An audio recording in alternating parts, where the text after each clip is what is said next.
Respirador o ventilador Hamilton, conocido como Rafael Collor. Es un volumétrico, es un aparato que pesa mucho, que necesariamente debe estar conectado tanto a una fuente de oxígeno como aire medicinal para su funcionamiento.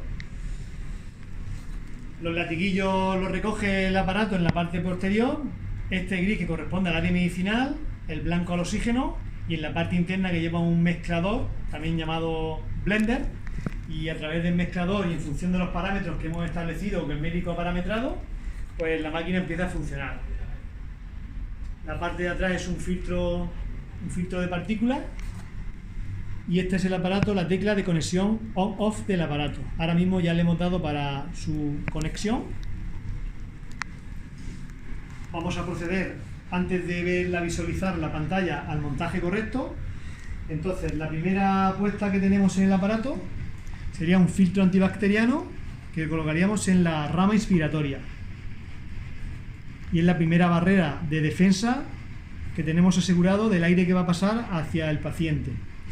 Una vez que trabajamos con los filtros antibacterianos, debemos de asegurarnos de que el filtro que hemos puesto es un filtro antibacteriano y además adulto, puesto que en el servicio este sería un filtro adulto, sería un volumen tidal de 150 a 1200 mililitros de aire, y el filtro pediátrico, el volumen tidal va de 75 a 300 mililitros. Prácticamente son el mismo color, lo único que lo diferencia un poco es el tamaño y el espacio que ocupan. Las conexiones son estándar, nos puede llevar a equivocaciones o a errores, pero tenemos que visualizar que este en forma de seta es más grande que el pediátrico. Pero es necesario hacer hincapié en los volúmenes que cada uno sería capaz de administrar. Es cierto que no ofrece resistencia a mínimas presiones, pero hay que poner cada cosa en su sitio correcto. Una vez aclarado lo de los filtros, seguimos con el montaje del respirador. La otra tubuladura corresponde al circuito, la salida del paciente, de la rama exhalatoria del CO2, y si sospecháramos que el paciente puede ser portador o infectocontagioso con alguna carga viral, como ahora estamos en tiempo del COVID o gripe A, en la rama expiratoria procedemos a colocar un filtro antibacteriano. De esta manera tenemos asegurado que todo el CO2 que sale del paciente a través del filtro ya estaría asegurado libre de bacterias y de virus. Vale, seguimos con el montaje del respirador. Tenemos un latiguillo, es el sensor de flujo, que cada pieza va al respirador con su color correspondiente. El azul corresponde con el color de la máquina, del respirador, y el transparente o blanco con el blanco. El sensor de flujo, su objetivo sobre todo es el que mide presiones, actúa como una nariz artificial del paciente. Lo que mide es el sensor de flujo a ambos lados del paciente.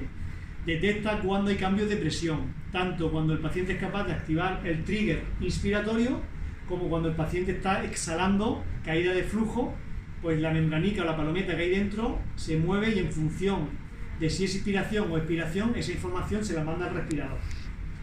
Bueno, una vez que tenemos el montaje de la tubuladura correcto, si proseguimos en su parte distal, soltamos el balón de prueba y procederíamos a conectar directamente la interfase.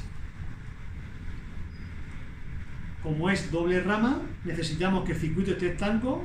Siempre tenemos que montarlo con un codo azul. Lo tendríamos montado en esta postura, puesto que la angulación tiene que estar vertical, porque si la ponemos horizontal, el líquido que tenemos dentro podría ocupar el espacio del circuito del paciente y podría exhalarlo el paciente. Una vez que tenemos montado la nebulización, nos queda colocar el latiguillo en su adaptador. Si nos fijamos, hay un icono que es como una especie de flu o de spray. Vale. Una vez que tenemos la nebulización conectada aquí, nos iríamos al nebulizador y el LED nos indica que ya estamos nebulizando. Las nebulizaciones, hay que recordar que no tienen por qué apurarse o agotarse por completo, no deben de estar más de 6, 8, 10 minutos como máximo, ¿vale? Y ya está, poco más. Siguiendo con la funcionalidad del ventilador, del volumétrico, del Hamilton, tenemos unas teclas en el lado izquierdo del ventilador y unas en el lado derecho. La del lado derecho, en este caso la del lado izquierdo, son las que establecen los parámetros que el médico puede valorar o que a nivel de enfermería en un momento dado con indicación médica podemos controlar algún tipo de datos. En este caso estamos trabajando en un modo duopap, que es un modo que es una presión aérea positiva duolada, quiere decir que tiene dos niveles de presión. Si nos vamos a la tecla de control, vemos todos los datos que tiene parametrados. Estos datos, insistimos que son datos que marca el médico, ¿vale? Correspondería a la frecuencia respiratoria que le hemos puesto a ese paciente, la presión pico máxima en centímetros de agua, la presión alta, el disparo, que esta tecla es la que corresponde al trigger inspiratorio, la PIT of the part, que corresponde a la exhalación del paciente, y la FiO2, que en este caso sería 50% de oxígeno. Entre la presión positiva máxima y la presión expiratoria mínima hay una presión que es la de soporte. En principio, en teoría, la diferencia de una presión alta con una presión expiratoria final, la diferencia de ambas nos daría una presión de soporte. Aprovechamos que ha sonado la alarma, tenemos dos formas de anularla, o de forma automática o metiéndonos en uno de los parámetros que nos indicaría la alarma y haciendo oscilación en la escala numérica que nos indica. Vale. La tecla de arriba son los distintos modos en los que puede trabajar el ventilador, ya sea para pacientes con intubación o pacientes con ventilación no invasiva. Y en el lateral izquierdo del ventilador, estas teclas son teclas que la máquina está ejecutando en función de los parámetros que se han puesto. En la máquina le hemos dado una orden y estas teclas son los que ahora mismo está monitorizada. No nos deja ejecutar nada porque son los datos que nos está dando el paciente. ¿Para qué nos sirve sobre todo visualizar o tener monitorizado este tipo de pantalla? Pues por ejemplo tenemos que ver que la FiO2 de oxígeno, en este caso es 50 de oxígeno, corresponde con la que tenía puesta por el médico en el control, 50 de oxígeno. Si hay una diferencia de más o menos 5% con respecto a la monitorizada con la programada, hay un problema o bien en la célula de oxígeno o bien en las conexiones de la pared. Habría que llamar a mantenimiento o ver dónde está la fuga del oxígeno. Esta pantallita de abajo nos establece las curvas con las que podemos trabajar. En este caso tenemos una curva de presión-tiempo. Si nos encontramos más cómodos o visualizamos mejor la curva de flujo-tiempo, la cambiaríamos.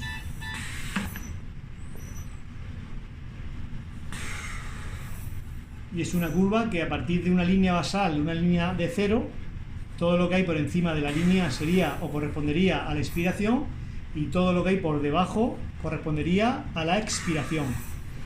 Es una curva muy agradecida visualmente, puesto que simplemente fijándote que líneas isométricas o semejantes, tanto inspiratorias como expiración, el paciente y el respirador están de forma sincronizada.